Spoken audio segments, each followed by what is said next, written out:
تعریفات و تمجیدات اللہ خالق ارض و سما کے لیے ہیں. بے شمار اللہ تعالیٰ درود و سلام امام الرسول ختم الرسول جناب محمد رسول اللہ صلی اللہ علیہ وسلم کی ذات عالی کے لیے. محترم سامعین کرام اور معزز سامعات،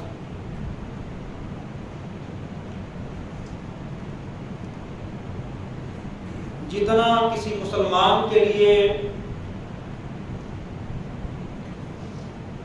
نیک ہونا، عبادت گزار ہونا، با اخلاق ہونا، وعدے کو پورا کرنے والا ہونا،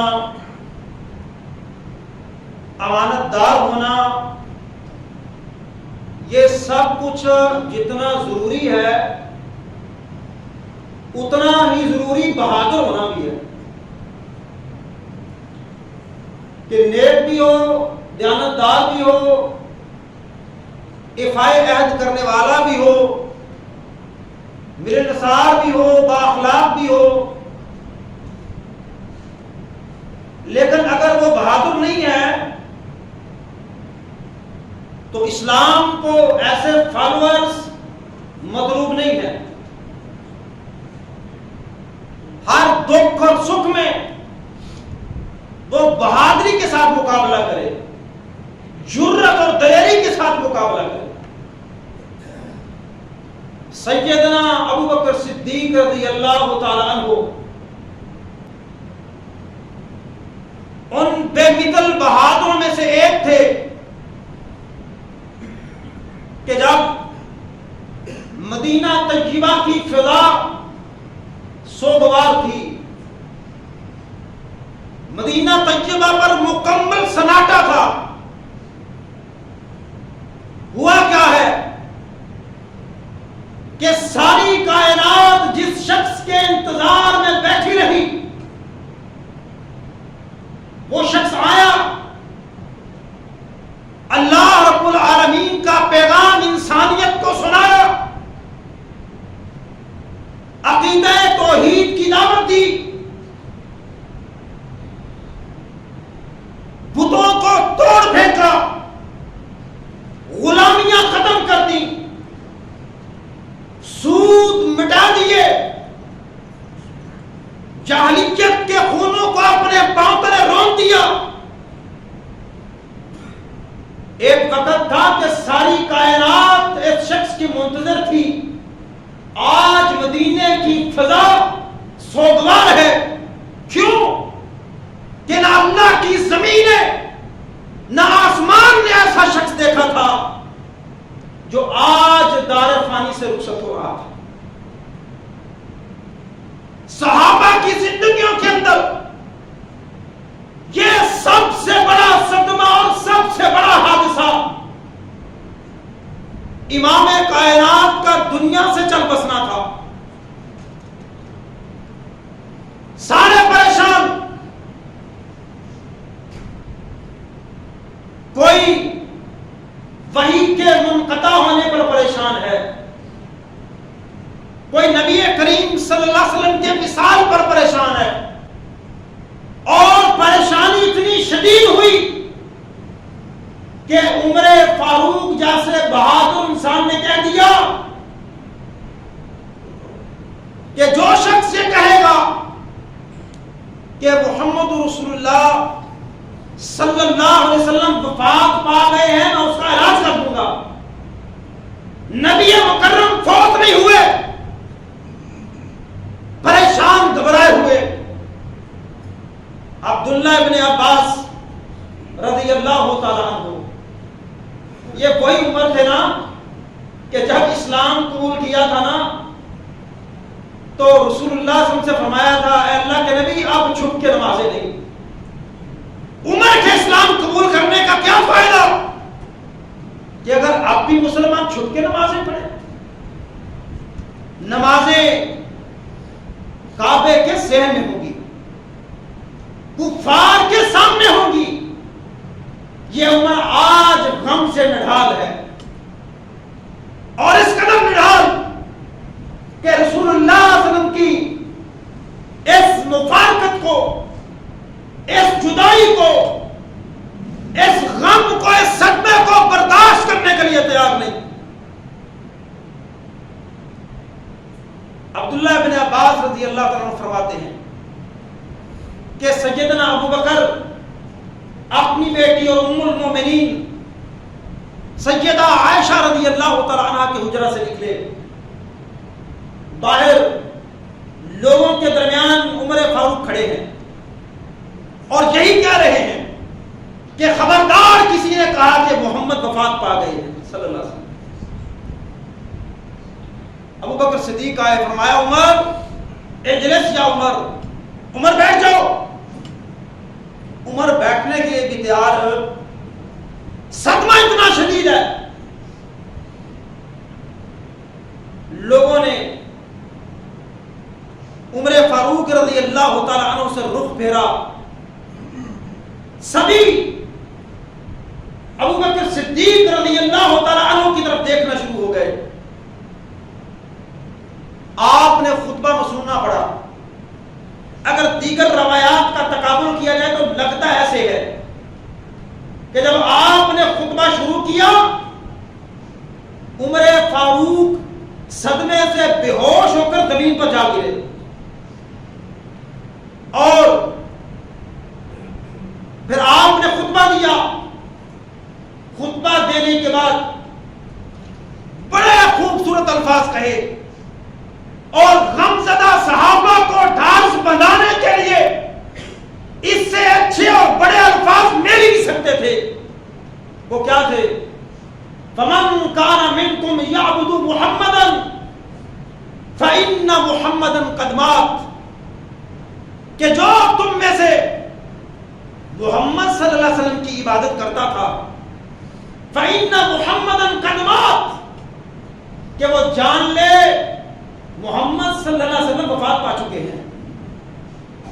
فَمَنْ كَانَ مِنْكُمْ يَعْبُدُ اللَّهَ، اور جو تم میں سے اللہ کی عبادت کرتا ہے، فَإِنَّ اللَّهَ حَيٌّ لَا يَمُوتُ، اللہ زندہ ہے اور اس کو کبھی موت نہیں آئے گی۔ صبر کرو، حوصلہ کرو، ہم عبادت تو اللہ کی کرتے ہیں، نبی نے تو اپنا پیغام پہنچا دیا، نبوت اور رسالت کا حق ادا کر دیا۔ اور پھر قرآن کی آیت پڑھی، وَمَا مُحَمَّدٌ إِلَّا رَسُولٌ قَدْ خَلَتْ مِن قَبْلِهِ الرُّسُلُ أَفَإِن مَاتَ أَوْ قُتِلَ انقَلَبْتُمْ عَلَىٰ أَعْقَابِكُمْ وَمَن يَنقَلِبْ عَلَىٰ عَاقِبَيْهِ فَلَن يَضُرَّ اللَّهَ شَيْئًا وَسَيَجْزِي اللَّهُ الشَّاكِرِينَ۔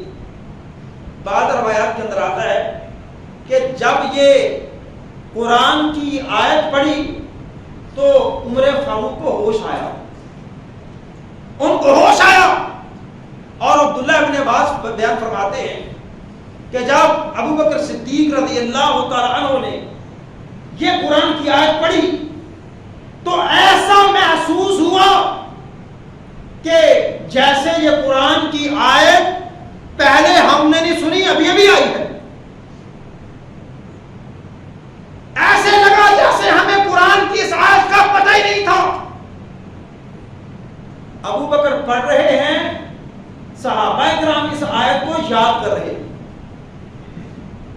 وہ دن انتہائی سخت، یہ غم کے اندر ڈھارس بندھانے والے کون ہیں؟ ابو بکر صدیق ہیں۔ جب نبی غم زدہ ہوا کرتے تھے تو سیدہ خدیجہ الکبریٰ ڈھارس بندھایا کرتی تھی۔ مردوں کے اندر ابو بکر ڈھارس بندھایا کرتے تھے۔ آج وہ امام کائنات دنیا میں نہیں رہے، صحابہ نڈال ہیں، آج وہ جلی اور بہادر ابو بکر وہ سارے صحابہ کو ڈھارس بندھا رہا ہے۔ اگر میں اس کی تفصیل میں جاؤں انشاءاللہ پھر کبھی وفات النبی کا تذکرہ ہوگا انشاءاللہ۔ اس کے فوراً بعد جو وہ تھا خلیفہ کا منتخب ہونا. خلیفہ کا منتخب ہونا. کسی امام ابن تیمیہ لکھتے ہیں کہ کسی ظالم حکمران کے ماتحت 100 سال کی زندگی گزارنا اس بات سے بہتر ہے کہ ایک دن کے لیے بھی تمہارا حکمران نہ ہو. تمہارا ایک دن نہ گزرے حاکم کے بغیر, امیر کے بغیر, امارت کے بغیر. کیوں؟ جب امیر نہیں ہوتا, بکریوں کا چرواہا نہیں ہوتا, تو بھیڑیے ایک ایک کر کے کھا جایا کرتے ہیں. اس لیے میرے بھائیوں یاد رکھو, جہاں آپ کے حاکم امیر ہیں وہاں آپ کی جماعتوں کا بھی امرا ہے. ید اللہ علی الجماع, جماعت پر اللہ کا ہاتھ ہوتا ہے, اللہ کی تعین ہوتی ہے. اور آج ایک عامی مسلمان, اس بات کو یاد رکھیے گا اچھی طرح, آج ایک عامی مسلمان جس کا کوئی امیر نہیں ہے, اس کو معاشرہ جس بہاؤ میں لے جائے گا یہ واپس نہیں آ سکے. مومن کے لیے آئینہ ہے. کیسے؟ جب جماعت ہوگی, جب امیر ہوگا, ہم اس کے ہاتھ پر بیعت کریں گے اور جن چیزوں پہ بیعت کریں گے زندگی میں ان پر عمل کریں گے. اکیلا بندہ لاکھوں کما لے, کروڑوں کما لے, اچھے محل بنا لے, اکیلے آدمی پر اللہ تعالیٰ کی نہ رحمت ہے, نہ برکت ہے, نہ اللہ کی طرف سے تعین ہے, نہ نصرت ہے. ید اللہ علی الجماع, جماعت پر اللہ تعالیٰ کی نصرت و مدد ہو. اکیلا بندہ بدکاری فحاشی کے سلام میں بہ جاتا ہے, اس کی کوئی اوقات نہیں. جماعت سے منسلک ہونا, امیر کے حکم کے ماتحت زندگی گزارنا, یہ ایک مومن اور مسلمان کی زندگی. جماعت سے الگ ہو جاؤ گے تمہاری تربیت نہیں ہو پائے گی. معاشرتی بھیڑیے تمہیں اچک کے لے جائیں گے, تمہارا زندگی گزارنا بے سود ہوگا. پھر فوراً یہ ضرورت تھی کہ خلیفہ منتخب کیا ہے. ادھر بحث نکلی کہ خلیفہ قریشی ہوگا یا انصار میں سے ہوگا, مہاجروں میں سے یا انصاریوں میں سے. بحث بڑی طویل ہے, مختصر عرض کروں. نبی کی وفات کے ساتھ بہت سارے لوگ مرتد ہو گئے, بہت سارے لوگوں نے زکات دینے سے انکار کر دیا, کئیوں نے دعوی نبوت کر دیا, اور ان سارے مسائل کے ساتھ ساتھ لشکر اسامہ کی روانگی ایک بہت بڑا مسئلہ تھا. یہ سارے مسائل حضرت اسامہ بیان فرماتے ہیں, کہتے ہیں کہ نبی مکرم نے ہمیں رومیوں کے خلاف جہاد کے لیے بھیجا. ماہ سفر کے آخر میں تیاری مکمل ہے, لڑنے کے لیے نکلے. مقام جرف پہ پہنچے تو اطلاع ملی کہ نبی کریم سخت بیمار ہے. کہتے ہیں کہ میں لشکر سمیت مدینہ طیبہ واپس لوٹا. میں رسول اللہ صلی اللہ علیہ وسلم کے پاس آیا اور آپ بالکل خاموش, آپ بول نہیں پائے.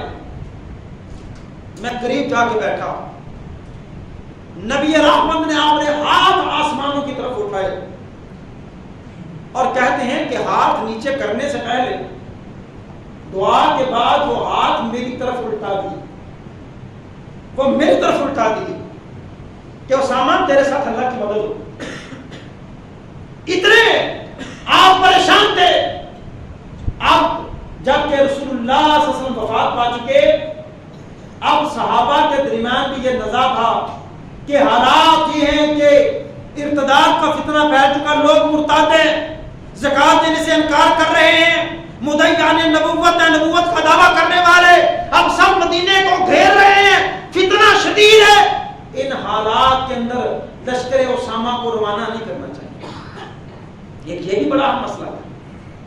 تو ان سارے مسائل کے حل کے لیے میرے بھائیوں ضروری تھا کہ فوراً خلیفہ کا انتخاب کیا جائے. تو سب سے پہلے حضرت ابو بکر صدیق کے ہاتھ پر بیعت کرنے والے کون تھے؟ عمر فاروق رضی اللہ عنہ. عمر فاروق رضی اللہ عنہ. بہت سارے صحابہ نے بیعت کی. علی المرتضی رضی اللہ تعالیٰ عنہ نے ابھی بیعت نہیں کی ہے. اسباب کیا انشاءاللہ اگلے خطبے کے اندر اس کو تذکرہ کریں گے. آپ نے زمام خلافت سنبھالی اور بڑا شاندار اسلامی خطبوں کے اندر بڑا ہی شاندار اور جامع خطبہ ابو بکر صدیق نے ارشاد فرمایا رضی اللہ تعالیٰ. اللہ تعالیٰ کی حمد و ثنا بیان کی لوگوں کے سامنے اور کہا یا ایھا الناس فإنی قد ولیت علیکم. اے لوگو مجھے تمہارے اوپر نگران بنایا گیا ہے. وَلَسْتُ بِخَيْرِكُمْ. اور میں تم میں سے بہتر بھی نہیں ہوں. یہ عاجزی کا عالم ہے. میں تم میں سے بہتر بھی نہیں ہوں. فَإِنْ أَحْسَنْتُ فَأَعِينُونِي. اگر میں کوئی اچھا کام کروں تو میری مدد کرنا. وَإِنْ أَسَأْتُ فَكَبِّرُونِي. اور اگر میں بھٹک جاؤں تو مجھے پکڑ کے راہ راست دکھا دے. یہ خلیفہ ہے. بڑی معذرت کے ساتھ تھے. لوگ کہتے ہیں آپ اور درمیان میں سیاست کو گھسیٹتے تھے. اور بھائیو سیکھو, بے دینوں سے سیاست سیکھو گے تو مرتے مراتے رہو. جدا ہو دین سیاست سے تو رہ جاتی ہے چنگیزی. پھر آپ کو زندگی بھر انصاف نہیں مل سکتا. جب دین کا پلہ چھوڑ دو گے, دین کا دامن چھوڑ دو گے. یہ سمجھایا ابو بکر صدیق نے. مقام کیا ہے؟ انبیاء کے بعد سب سے افضل انسان. اور کیا کہتے ہیں؟ فَإِنْ أَحْسَنْتُ فَأَعِينُونِي وَإِنْ أَسَأْتُ فَقَوِّمُونِي. اگر میں اچھا کام کروں تو انہیں میری مدد کرنی ہے. بھٹک جاؤں پکڑ کے مجھے سیدھا کر دے. اور پھر فرمایا الصدق امانہ, سچائی امانت ہے. والکذب خیانہ, جھوٹ خیانت ہے. جھوٹ کیا ہے؟ اب ہم تول لیں اپنے آپ کو اس خطبہ کی روشنی میں کہ میں امانت دار کتنا ہوں اور خائن کتنا ہوں, سچ کتنا بولتا ہوں, جھوٹ کتنا بولتا ہوں. پھر فرمایا کہ تم میں سے جو کمزور ہے نا, میرے نزدیک اس وقت تک طاقتور ہے جب تک میں اس کمزور کا حق نہیں دلا دیتا. اور تمہارا طاقتور میرے نزدیک کمزور ہے کہ جب تک میں اس سے غریبوں کا حق لے نہیں لیتا. اور پھر آپ نے فرمایا کہ جو قوم جہاد کو چھوڑ دیتی ہے, جو قوم جہاد کو چھوڑ دیتی ہے, اللہ تعالیٰ اس پر ذلت مسلط کر دیتا ہے. پھر آپ نے فرمایا کہ جس قوم میں بے حیائی پھیل جاتی ہے اللہ اس کو مصیبت میں مبتلا کر دیتا ہے. اور یہاں یہ ساری چیزوں کے اندر جو ایک ربط ہے, ایک نظم ہے, وہ مجھے نظر آ رہا ہے, شاید آپ کو نظر نہ آئے. سچے لوگ ہی جہاد کر پاتے ہیں. سچے لوگ ہی, اگر امیر گمراہ ہو رہا ہو, پارٹی کا لیڈر گمراہ ہو رہا ہو, تو اس کو پکڑ کے سچے لوگ ہی سیدھا کر پاتے ہیں. سچے لوگ ہی جہاد کرتے ہیں. اور جہاد کرنے والے بدکاریاں نہیں کرتے, فحاشیاں نہیں کرتے, اور فحاشیاں کرنے والے جہاد نہیں کر سکتے. آپس میں ربط ہے. آج دنیا میں دیکھیں اس وقت کا خطبہ ابو بکر صدیق رضی اللہ تعالیٰ عنہ کا. آج دنیا کے اوپر اس پیمانے کو تول لیں کہ دنیا میں آج بھی جہاد کرنے والے, وہ سچ بولنے والے, فحاشی سے بچنے والے, امانت دار, اللہ تعالیٰ باقیوں کو توفیق نہیں دیتا. نمازیں پڑھنے والے, رب کے سامنے کریا ازاری کرنے والے, وہ گناہوں کے سبب پکڑے جائیں تو وہ اس کو مس مینجمنٹ نہیں کہتے, وہ فوراً سارے ہتھیار پھینک کے اللہ کے سامنے گریہ زاری کرتے ہیں.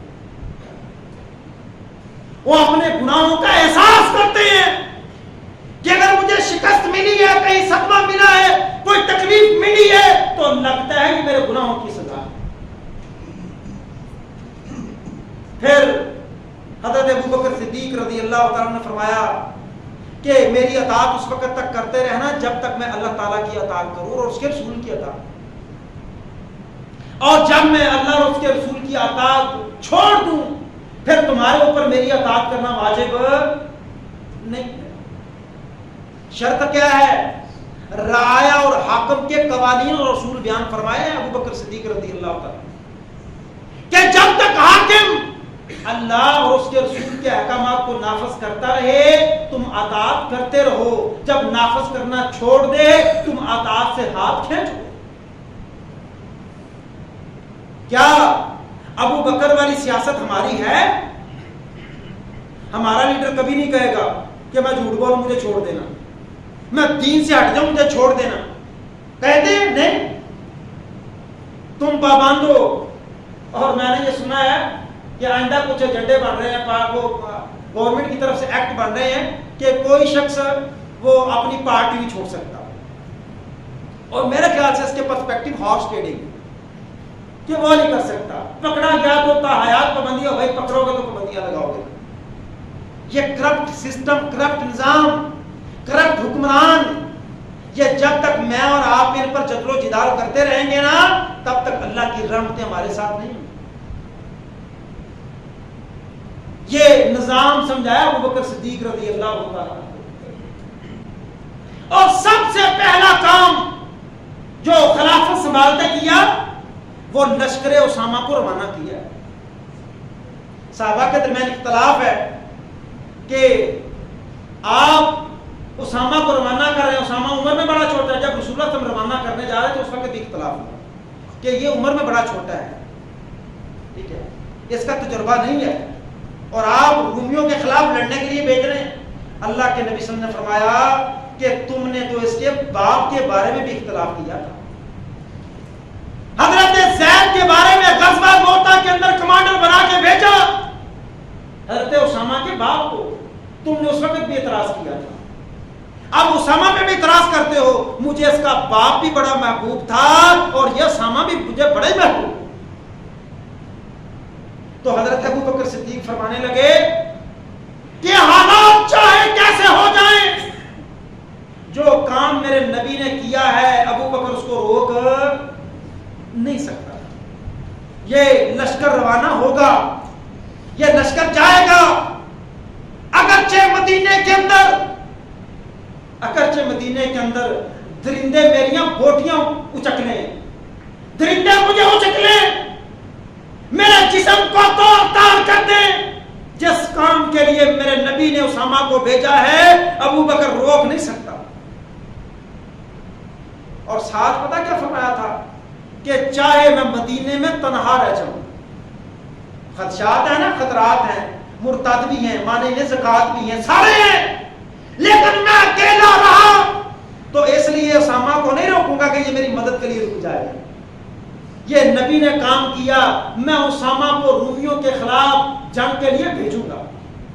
اور نبی کی اطاعت میں پتہ کتنی خیر ہے نبی کی اطاعت میں, کہ پھر یہ اسامہ جو نبی کو بڑے ہی محبوب تھے, پتہ کتنے محبوب تھے کہ جب وہ بنو مخزوم قبیلے کی فاطمہ نے چوری کی تھی نا تو کچھ لوگوں نے کہا کہ مزد قبیلے کے اس کو چھڑائیں, اس پر ہاتھ کاٹنے کی حد نافذ نہ کہیں ہو. تو بہت ساروں نے کہا تھا اسامہ اللہ کے نبی تم سے بڑا پیار کرتے, جاؤ نا اس عورت کے لیے سفارش کرو کہ اس کو چھوڑ دیا جائے. حضرت اسامہ گئے, نبی سے بڑی محبت ہے, اور کہا تھا کہ اس فاطمہ کو چھوڑ دیا جائے, معزز قبیلے کی.